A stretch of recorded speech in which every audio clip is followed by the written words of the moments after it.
Hi viewers, welcome to NCERT History Basics Part 4.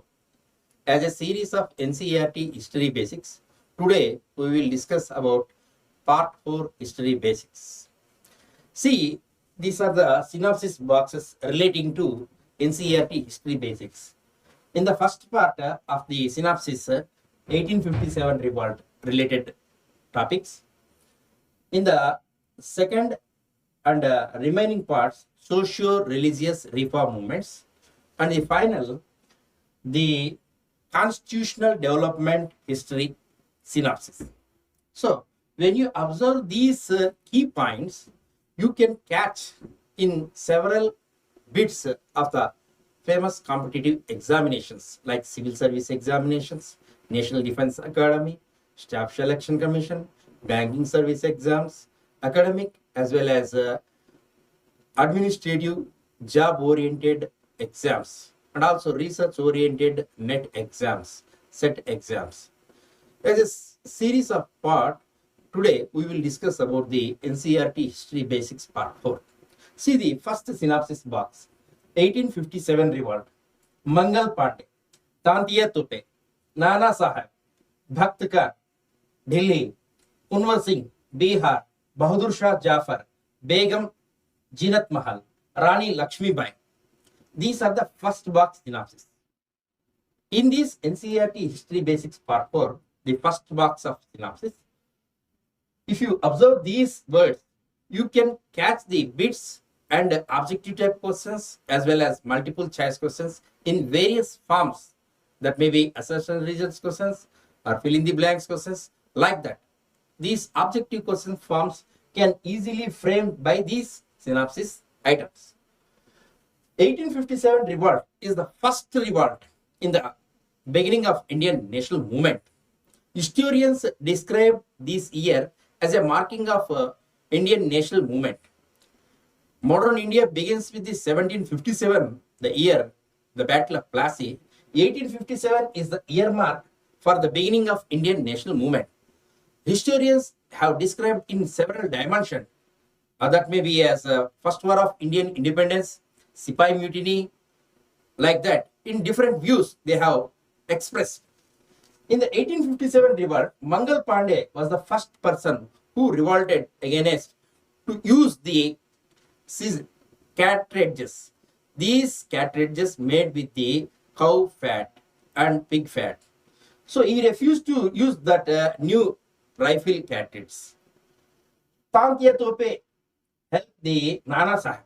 Nana Sahib, at the place of Kanpur, he revolted against the Britishers. Bhakt Khan in the Delhi, Bahadur Shah Jafar declared as Shahenshi Hindustan. At the age of above 80, he declared as the Emperor of Hindustan, Shahenshi Hindustan. Actually, the Sipais led by Bhakt Khan in Delhi. In Bihar parts, Kunwar Singh, at the age of 80s, Kunwar Singh led the rebellion troops. Begum Jinat Mahal in Lucknow part, Rani Lakshmi Bai in Jhansi part. She led the Sipais. So these are the leaders where they have led these Sipai mutiny. Tantiya Tope and Nana Sahib at Kanpur, Bhakt Khan in Delhi in the name of Bahadur Shah Jafar, the last Mughal emperor, and Kunwar Singh Arra in Bihar, Begum Hazrat Mahal in Awadh, the deposed king Nawab Wajid Ali Shah, the queen Jinat Mahal, and Rani Lakshmi Bai, who was dethroned in 1853, applying the doctrine of lapse. So these leaders are famous in the different parts of the center points of the 1857 revolt. This is the one of the synopsis box. Related to this information, we can frame in different forms of objective type questions. So after the end of the 1857 revolt, with several forces, Britishers successfully concluded to suppress this revolt. And during the period of 1858, Government of India Act enacted. The Governor General was replaced by the name Viceroy. The first Viceroy and the last Governor General of British East India Company, last Governor General, and British Raj first Viceroy, Lord Canning. Lord Canning is the first Viceroy. This 1858 Government of India Act and the East India Company rule. Secretary of State, with the help of 15 members, he has directed the rules and regulations and monitored the administration of British Raj India. From 1858 to 1947, British Raj directly monitored the administrative affairs of the India. So when you observe these acts from 1773, when the 1600, the East India Company framed to trade activities, it has grant permission in East India Company. After that, slowly it occupied the parts of India from 1757 onwards. So to regulate the affairs of the East India Company, British Parliament firstly interfered in the form of Regulating Act. This is the first constitutional development act in British India. 1773 Regulating Act. After that, 1793, 1813, 1833, 1853, these are the charter acts. Every 20 years, it gave permission to extend the rule of East India Company. In each and every charter act, there are some different dimensions of administrative reforms relating to East India Company, how to rule the British East India. So here the British Raj not directly rule the British India. With the help of British East India Company, a private company monitored the affairs of administration in British India. So these are the constitutional development from 1773 Regulating Act, Pitt India Act, and also the Charter Acts every 20 years. 1773 to 1793 Charter Act, 1813 Charter Act, 1833 Charter Act, 1853 Charter Act. Here, each and every Charter Act has some different features. For example, take 1813 Charter Act, it gave permission to develop the education to incur 1 lakh rupees in India, and also gave permission for Christian missionaries to propagate the Christian faith in the parts of British India. Like that, there are so many features in these Charter Acts. But finally, after seeing the 1857 revolt, the British government decided to end the British East India Company rule. After the 1858 Government of India Act directly ruled the British India. From that, Constitutional Development Acts different. In 1861 Indian Councils Act, 1892 Indian Councils Act, 1909 Minto-Marley reforms, and 1919 Montague-Chelmsford Act, 1935 Government of India Act, 1947 Indian Independence Act, finally 1950 Indian Constitution. So these are the constitutional development evolution in British East India. Here from 1773 to 1858 in the form of British East India Company era. Here from 1858 to 1950, this is the British Raj administration reforms, constitutional reforms. These reforms will be discussed in later sessions. Just we have sprinkled the years. Oh, these are the constitutional development evolution years relating to East India Company as well as British Raj. So when you see other synopsis boxes relating to NCERT History basics, here Jones established the Asiatic Society of Bengal. Here they are Orientalists. They have to search the knowledge from the East. As per Rudyard Kipling theory, the white man's burden. They feel they have civilized. The black are uncivilized. God came to give them a responsibility on their shoulder to civilize the black. They have propagated this white man's burden theory. But the Orientalists, they have believed here there is so much knowledge we have to learn from this East. So they have established some societies to search the knowledge from these places. So Jones established, William Jones, Asiatic Society of Bengal. Macaulay's Minute.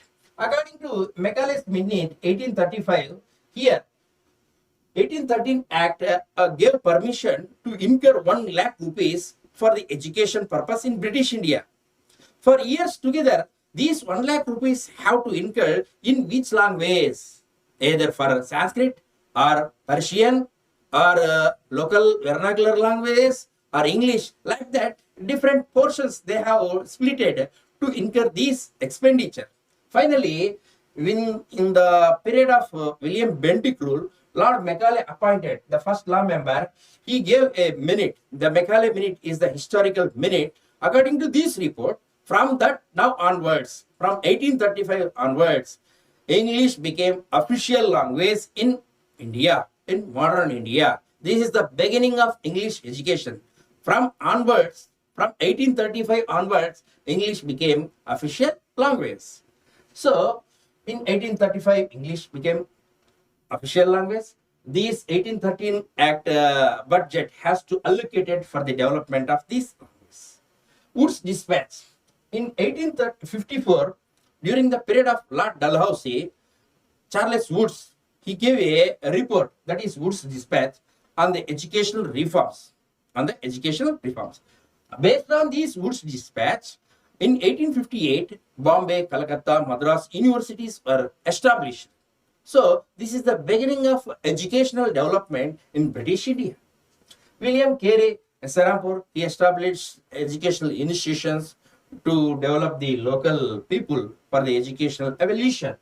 Santiniketan, here, Rabindranath Tagore, on the lines of ancient and the naturalistic ideas, he established the Santiniketan. It became the university later onwards. So these are some NCERT snippets relating to these part 4 basics. So these organizations, these education developments are in separate boxes. Next, socio-religious reform movement. Raja Rammohan Rai is the first father of modern India. He awakened from the wrong beliefs and so many different types of that means bad beliefs in the past. So he is the father of modern India, Raja Rammohan Rai. He fought for the sati. He crusaded for the bad evil sati. Sati is a bad evil which was impact so many years from ancient era to modern era. After the death of husband, the live wife was burnt on the pyres of the dead husband.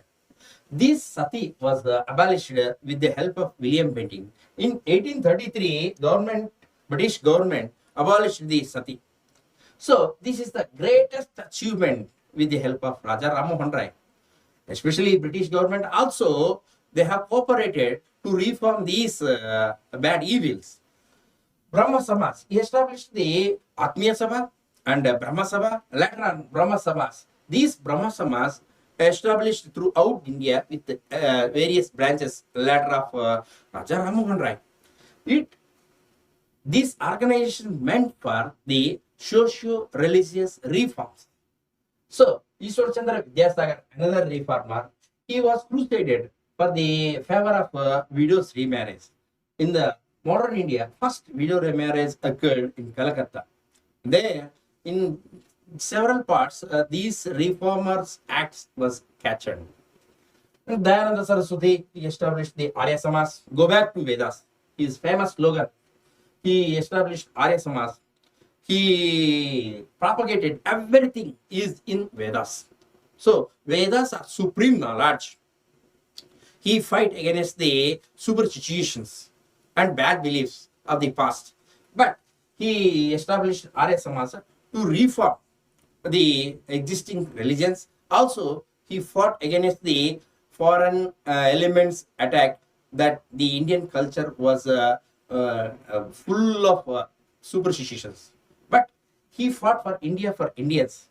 So initially, in the form of socio-religious reform movements, he advocated nationalistic ideas also in that seats.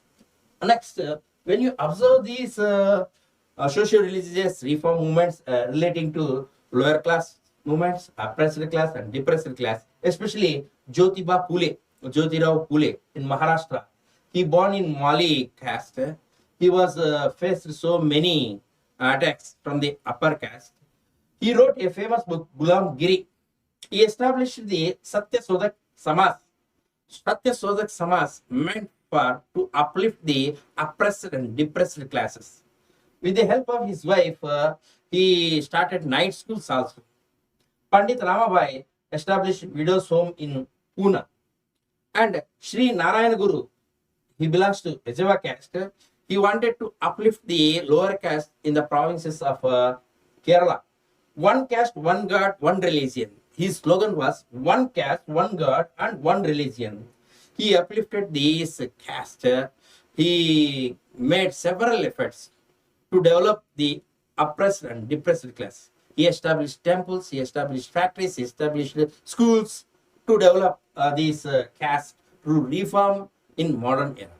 So these are the some of the lower class movements leaders. Their efforts bring socio-religious reforms in another dimensions. Next, Henry Vivian Dirozio. Here, he established a Hindu college in Calcutta. Young Bengal movement occurred in Calcutta. There, the radicalistic ideas they have injected in Bengal youth. Henry Vivian Dirozio, he also leader of Young Bengal movement. This meant for the socio-religious reform movements, the force went up. Swami Vivekananda, he is the disciple of, he is the famous socio reformers. He established Ramakrishna Paramahamsa. He was the disciple of Ramakrishna Paramahamsa, and Ramakrishna Mission was established. His real name was Narendra. In Ramakrishna Mission, in 1893, in the World Religions Meeting in Chicago, he gave a superb speech. From there, he toured so many places in America and Europe. He led the socio-religious reforms in that era. So, Swami Vivekananda, though he lived a short span of life, he propagated the great knowledge to the West. So, he sprinkled the knowledge of the East to West. And Paramahamsa Ramakrishna Mission, Prarthana Samas in Bombay, it was established by Bombay leaders, Atmaram Panduranga, and Veda Samas in Madras. These are the some organizations they have led for the socio-religious reform movements in different parts of the India, British India. Here, see another dimensions. The Mohammedan Anglo-Oriental College. Indian Muslims, a book was enlightened in the Muslims to brought the reforms and the need of modern education. Here, the William Hunter, the advocated in his book Indian Muslims. Next, Mohammedan Anglo-Oriental College established in Aligarh. The school was reformed, transformed into Aligarh University. Sir Syed Ahmad Khan, he was the leader for the Aligarh movement. He advocated modern ideas in Muslims. He also advocated in favor of British rule in latter years and Singh Sabha movement in Amritsar 1873, in 1879 Lahore branch. These are the Sikh reform movements to advocate these Sikh modern ideas. Next, socio-religious reform movements in 19th century and depressed classes movements, they have brought a radical change in the lives of Indian people in British India. So, in the part 4 of NCERT History Basics, these synopses are come in different types of objective questions. That may be matching questions, multiple choice questions, fill in the blanks questions, whichever it may be. Here, when you see the synopsis, the words, the keywords that will remember in the form of answers. So, these are the basics which are useful many competitive examinations at state level, at central level, for academic examinations and administrative job-oriented examinations. As a part of series NCERT History Basics, we are discussing in the part 1, part 2, part 3, part 4, like that. So here in the part 4, the 1857 revolt related synopsis, as well as the constitutional development years from 1773 to 1950 years, and also especially the socio-religious reform movements and educational development, other early topics. So, viewers and aspirants, observe these synapses and with the help of these key points, key map information, you can develop, you can recognize easily for the answers of several objective type questions coming in the competitive exams. We will meet like that series in another sessions. Thank you, viewers. Make your valuable comments and also share, also like it, subscribe our channel to strengthen like this information for the useful competitive examinations for your bright future. Thank you. We will meet again in these like sessions. Thank you very much.